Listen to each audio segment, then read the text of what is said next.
I make any sense. So yesterday I ranted about the evils, or rather the concerns of AI. Now, we think about the concerns of AI as something that's sort of existential, but there are some practical concerns. I outlined as many of them as I could yesterday, so go back and listen to that if you're so inclined.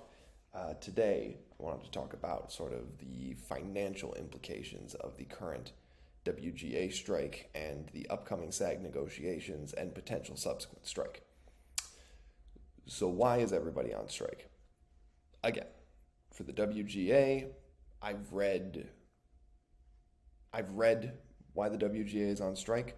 There are individuals who are more plugged in than me, including Adam Conover, including any of the WGA Instagram pages. Go search. Michael Jamin is another one who is pretty well plugged in and knows what's going on. But any of the WGA membership knows really broadly scheming what's going on.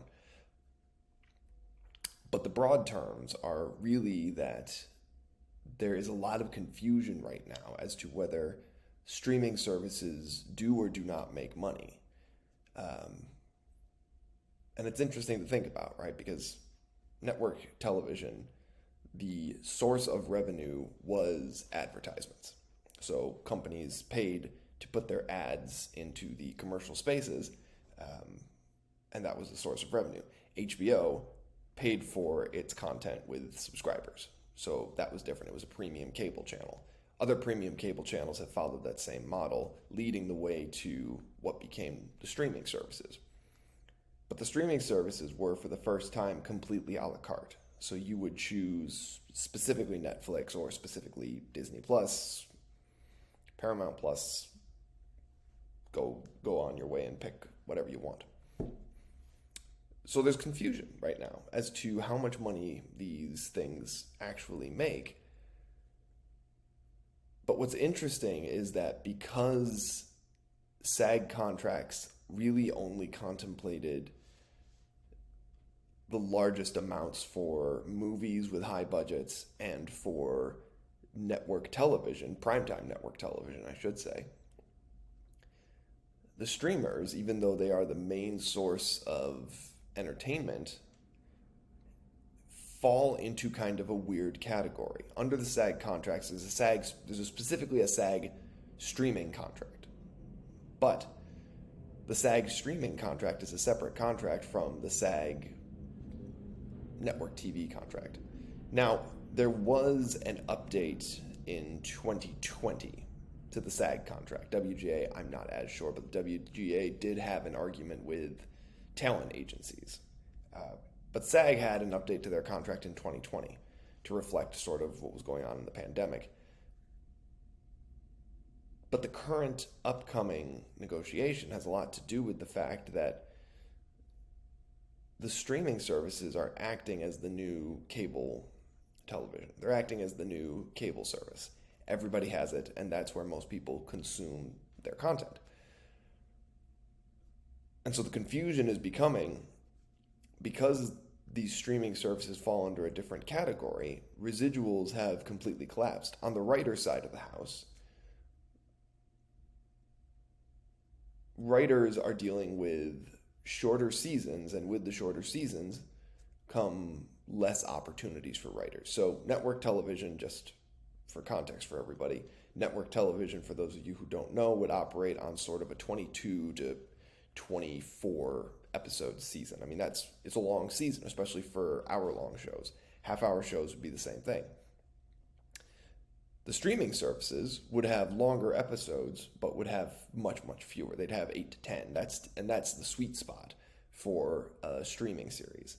The streaming series, consequently, would have way fewer writers involved, which is a problem because the way most writers in the TV world, at least, are trained is in those writers' rooms, is in those kind of talent-heavy pressure cookers. The writers would also have opportunities to go to set where they would learn how the set works. They'd get to learn how to run things on the fly, and that would be how writers would learn to go from interns to writers to producers to showrunners. and showrunner being sort of the, not everybody wants to be a showrunner, but showrunner is sort of the top of the profession. You're Shonda Rhimes of the world. And streaming has sort of upended the traditional mode of cultivating writer talent.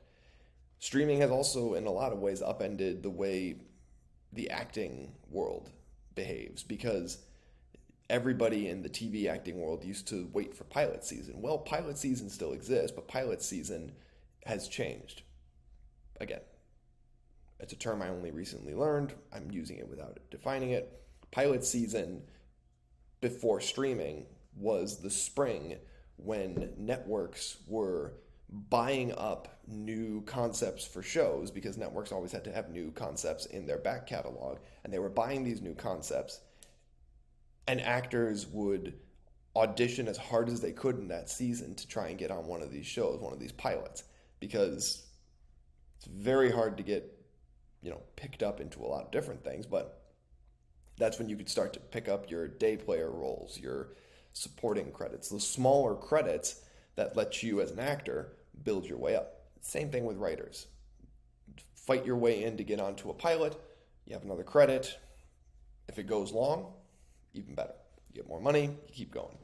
But pilot season was a busy time. Now pilot season is all year round, so good and bad. But I digress. This is not going to make any sense today, but I had to keep trying today to meet my goals. These negotiations are fundamentally about making sense of the changing economics of the way people watch TV content and movie content, TV and film content, right? So the SAG contract being renegotiated is the SAG TV and film contract. I'm going to have to double check that, but that's what's being renegotiated right now. It was coming up for renegotiation regardless. It just coincides that the market has completely changed, both due to the rise of streaming and due to just coming out of the absolute craziness that was the pandemic. Now, I'm not going to get into whether the pandemic was or was not as crazy as everybody thought, but regardless, the TV industry and the film industry and everything else treated it as a complete emergency, absolutely upended the way movie sets and TV sets run and operate, and they came up with a whole new bunch of rules, and there was a whole new return to work agreement that everybody had to sign on to, and that was just the reality to get everybody back to work in the industry. But when you look at how much the landscape has changed, these negotiations are really about figuring out what we're going to do for what the entertainment industry is going to look like for the next probably 20 years. Contracts will be renegotiated between now and 20 years. I'm not saying that. But this is the inflection point. This is the point where we have, as I talked about yesterday, a new technology that's going to sort of revolutionize the way things work. And we have a completely new model for how things operate. Are we going to treat streaming services as cable networks? And if they are we going to have labor cost as much in streaming services as they do in the cable world? Maybe we will, maybe we won't. But these negotiations are going to decide that. And that's why everybody's digging into their positions, the studios and the talent as well. So it's going to be interesting. I have no idea how it's going to turn out. Now, I have rambled here for pretty much 10 straight minutes, and I have no idea if it makes any sense. But because I have done this rambling, I have accomplished a goal for the day, and I feel good about that. Did it make any sense? I have no idea. We'll try again tomorrow, and we'll see if it makes any sense. So until tomorrow, I am Nick Sauma, SOWMA. Keep that in mind. It's been a pleasure ranting into the computer, and I hope you all have a lovely day.